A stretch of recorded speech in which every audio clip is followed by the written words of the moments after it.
Morning 10th class. तो बेटा आगे देखो, हमने वैलेंसी से स्टार्ट करना है आज। As you know the valency मैंने आपको क्लास में करवाया था ना कि हर एक एलिमेंट की अपनी अपनी वैलेंसी होती है, जैसे 0 1 2। और वैलेंसी होती क्या है?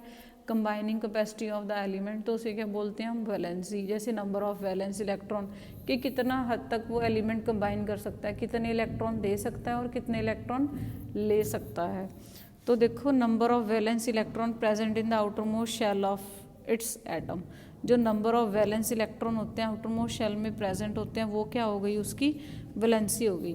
जैसे एटॉमिक साइज देखो, the term atomic size is refers to the radius of an atom. Atomic size क्या हो गया? रेडियस हो गया एटम का।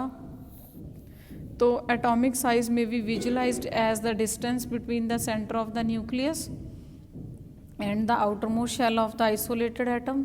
जो सेंटर ऑफ द न्यूक्लियस से लेकर बाहर आउटर मोस्ट शेल तक का जो डिस्टेंस हो गया, वो क्या हो गया? हमारा एटॉमिक साइज हो गया। और जो एटॉमिक साइज होता है, एटॉमिक रेडियस होता है हाइड्रोजन एटम का, वो क्या होता है? 37 पिकोमीटर होता है। और 1 पिकोमीटर किसके इक्वल होता है? 10⁻⁻12 मीटर के इक्वल होता है। तो फिर हम ऐसे बोल सकते हैं कि जो हाइड्रोजन का रेडियस है वो कितना हो गया? 37 मल्टीप्लाई बाय 10⁻⁻12 मीटर, अगर हमने मीटर की फॉर्म में इसको लिखना हो तो आगे देखिए कि अगर हम लेफ़्ट टू राइट मूव करते हैं तो एटॉमिक साइज़ क्या है? डिक्रीज़ करता है। अगर हम टॉप टू बॉटम मूव करते हैं तो एटॉमिक साइज़ क्या है? इंक्रीज़ करता है। ऐसा क्यों होता है? क्योंकि जब हम लेफ़्ट टू राइट मूव करते हैं तो इलेक्ट्रॉन्स क्या होते हैं?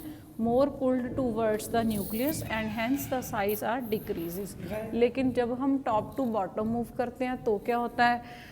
तो नंबर ऑफ शेल्स क्या है? ऐड होते हैं, क्योंकि साइज इंक्रीज होता है। ठीक है, नंबर ऑफ शेल्स ऐड, क्योंकि हर एक पीरियड में अपने अपने शेल्स ऐड हो रहे हैं, तो उसकी वजह से क्या है? साइज इंक्रीज करता है। जैसे देखो यहाँ पे आपकी बुक में मेंशन भी है, जो एटॉमिक रेडियस है वो क्या है? डिक्रीज करता है अगर हम लेफ़्ट टू राइट मूव करें पीरियड में। दिस इज़ ड्यू टू, क्योंकि न्यूक्लियर चार्ज इंक्रीज कर रहा है which tend to pull electron towards itself closer to the nucleus and hence उसकी वजह से साइज़ क्या है? रिड्यूस हो जाता है।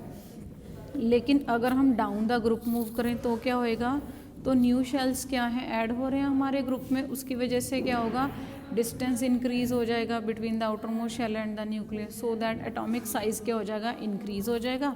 न्यूक्लियर चार्ज भी क्या है? इंक्रीज हो रहा है। जैसे देखो मेटल्स, जैसे सोडियम एंड मैग्नीशियम है, ये क्या है? हमारी left side of the periodic table में है। लेकिन जो नॉन मेटल्स हैं, जैसे सल्फर है, क्लोरीन है, वो क्या है? राइट साइड में है। तो हम ऐसे बोल सकते हैं कि जो सिलिकन है, सिलिकन क्या है? सिलिकन को हम किस में क्लासीफाई कर रहे हैं? सेमी मेटल में क्लासीफाई कर रहे हैं, या फिर बोल सकते हैं कि मेटलॉइड बोल सकते हैं, क्योंकि इनमें बहुत प्रॉपर्टी हैं। मेटल की प्रॉपर्टी भी है और नॉन मेटल की प्रॉपर्टी भी है। एक जिगजैग लाइन जो है इनको सेपरेट कर रही है, मेटल्स और नॉन मेटल को। जो ब्रॉड लाइन एलिमेंट हैं, जैसे बोरोन हो गया, silicon, germanium, arsenic, antimony, tellurium, polonium, ये क्या होते हैं? हमारे इंटरमीडिएट्स हैं। इसे हम मेटलॉइड्स भी बोल सकते हैं। तो मेटल्स क्या होते हैं? Tend to lose electron. Metals की ये प्रॉपर्टी होती है कि वो हमेशा अपने इलेक्ट्रॉन लूज करते हैं वाइल फॉर्म करते हैं bond, because they are electropositive in nature.